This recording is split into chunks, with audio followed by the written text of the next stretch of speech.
Hello दोस्तों, नमस्कार। मैं प्रशांत मौर्य आपका फिर से स्वागत करता हूँ वीडियो में। आशा करता हूँ दोस्त आपकी तैयारी बहुत शानदार हो गई होगी, चल नहीं रही होगी, हो गई होगी। बस अब लास्ट टाइम पे आप अपनी तैयारी में धार देने के लिए एकदम लगे होंगे।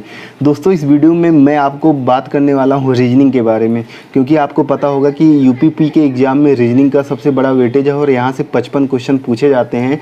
तो हमें इस पे मतलब ढील दे के बिल्कुल भी नहीं चलनी है। अगर सभी सब्जेक्ट के अलावा हम कहें किस पे ज़्यादा मेहनत करनी है तो हमें रीजनिंग पे ज़्यादा मेहनत करनी है और इस पे हमारी अच्छी पकड़ होनी भी चाहिए।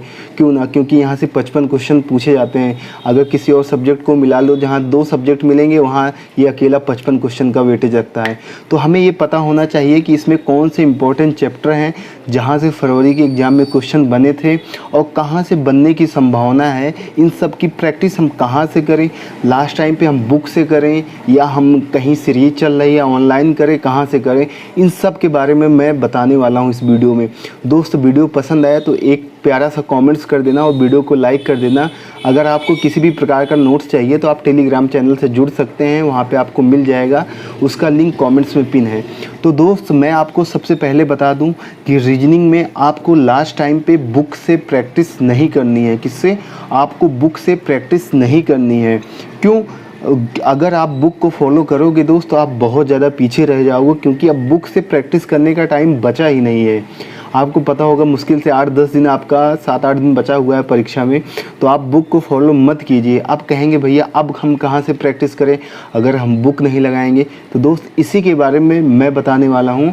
और दोस्त, मैं आपके लिए जानकारी के लिए बता दूँ कि आज तक जैसे रीजनिंग हो गया, मैथ हो गया, मैंने आपको कईयों बार बताया हुआ है कि मैंने अभी तक कोई बुक लगाई ही नहीं है कंप्लीट। वैसे कभी बीच में एक आध चैप्टर लगा लिया हूँ, नहीं तो कोई बुक मैंने फॉलो किया ही नहीं है।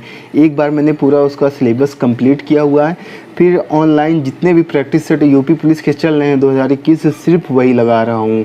राहुल शर्मा सर का, संदीप सर का, सिर्फ वही लगा रहा हूँ। कभी बुक की अभी तक ज़रूरत ही नहीं पड़ी। तो अभी भी मतलब लास्ट टाइम पे आपको बुक मतलब इसकी ज़रूरत नहीं पड़ेगी और ना ही पढ़नी चाहिए। अगर आपको बुक की ज़रूरत पड़ रही है, समझ लो दोस्त आपके रीजनिंग में मतलब बहुत ज़्यादा पीछे जा रहे हो। तो आपको बुक को फॉलो नहीं करना है दोस्त। अगर आपने जो अभी RW पर सीरीज चल रही थी उसको किया है तो आप बहुत शानदार हैं। उसको किया है या नहीं किया है तो कोई फ़र्क नहीं पड़ता, लेकिन जो गागर में सागर रीजनिंग की क्लास होने वाली है आप इसको ज़रूर करिएगा, क्योंकि आपका यहाँ पे सभी टॉपिक का रिवीजन हो जाएगा बहुत शानदार तरीके से। और आपको खुद से कुछ भी नहीं करना है, क्या कुछ भी नहीं करना है। और मैं भी यही करने वाला हूँ। और कुछ जैसे चैप्टर हैं जहाँ पे आपको थोड़ा सा थ्योरी पता होना चाहिए, जैसे घड़ी का हो गया, कैलेंडर हो गया, घड़ी कैलेंडर हो गया। तो यहाँ पे कुछ है, यहाँ पे फॉर्मूले आपको हैं, यहाँ पे कुछ जैसे विषम दिन हो गए, कैसे दिन निकाला जाता है। तो इन जैसे 2 चैप्टर ये हो गया और घन घनाभ का हो जाएगा, क्योंकि घन घनाभ से फरवरी में क्वेश्चन बने थे। तो यहाँ पे इसमें घन घनाभ में आपको फार्मूले 5-6 फार्मूले आपको याद करके चलने ही पड़ेंगे।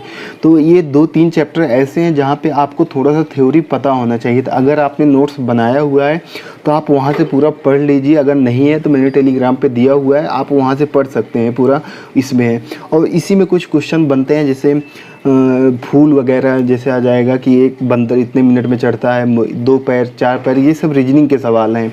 और इसी में मतलब 60 मिनट में फूल दुगने हो जाते हैं तो आधे फूल कब होंगे, सब इसी में आते हैं। तो दोस्त, इसकी आपकी प्रैक्टिस होनी चाहिए। इसमें कुछ फार्मूले होते हैं, जैसे हाथ मिलाना हो गया, गिफ्ट देना हो गया, तो इनके फार्मूले होते हैं। आप कहोगे इनके फार्मूले मैंने एक पेज में पूरे लिखे हुए हैं तो मैं टेलीग्राम पे डाल दूंगा। तो दोस्त, इन सब पे आपकी पकड़ होनी चाहिए। और जैसे आपको बता दूं इंपॉर्टेंट चैप्टर तो मैंने आपको बता दिया है और आपको पता भी होगा कौन कौन से इंपॉर्टेंट चैप्टर हैं। मानसिक अभिरुचि, ये तो भाई है ही है, इसको आप कहीं छोड़ के चल ही नहीं सकते। एक हो जाएगा चयन सेवर शर्तें वाली सवाल, ये हो जाएगा। और घड़ी हो जाएगा, कैलेंडर हो जाएगा। घड़ी का वैसे उतना वेटेज नहीं है, लेकिन कैलेंडर से क्वेश्चन पूछ लेता है। फिर उसके बाद दिशा हो जाएगा, कोडिंग डिकोडिंग हो जाएगा, ब्लड रिलेशन हो जाएगा। तो ऐसे महत्वपूर्ण चैप्टर हैं जहाँ पे आपकी प्रैक्टिस होनी चाहिए। तो दोस्त, इन सब के लिए मैं आपको कहूँगा जो 2 से 3 क्लास है गागर में सागर, एक तो संदीप सर की होगी, एक राहुल शर्मा सर की होगी, मानसिक अभिरुचि की 15 तारीख को शाम को 4 बजे है। तो आप उसको कर सकते हो, या आपने कर लिया होगा क्योंकि ये वीडियो में या तो आपको लास्ट में मिली होगी। तो मतलब आपका बहुत शानदार हो जाएगा। तो आशा करता हूँ दोस्त आपको वीडियो में कुछ सीखने को मिला होगा या कुछ जानकारी आपको मिली होगी। और दोस्त आप लास्ट टाइम पे बिल्कुल भी लापरवाही मत करना। और बहुत से लोगों का ये सवाल होगा कि भैया जो 11 अगस्त का रीजनिंग का जो मॉक में आया था, रीजनिंग RWA में एकदम बिल्कुल डरा के रख दिया था। दोस्त बिल्कुल भी डरने की ज़रूरत नहीं है। कठिन आएगी तो सबके लिए कठिन आएगी। आपने देखा होगा कि उस दिन मतलब सबके स्कोर घटे थे। तो मतलब किसी एक के ऊपर ये प्रभाव नहीं होता है पेपर कठिन आता है, ये सब के ऊपर जाएगा। पेपर कठिन आएगा तो नंबर सबके कम होंगे, तो मेरिट सबकी कम जाएगी। तो आपको ये बिल्कुल भी इस पर परेशान होने की ज़रूरत नहीं है। तो आशा करता हूँ दोस्त आपको ये वीडियो पसंद आया होगा। ओके दोस्तों, नमस्कार।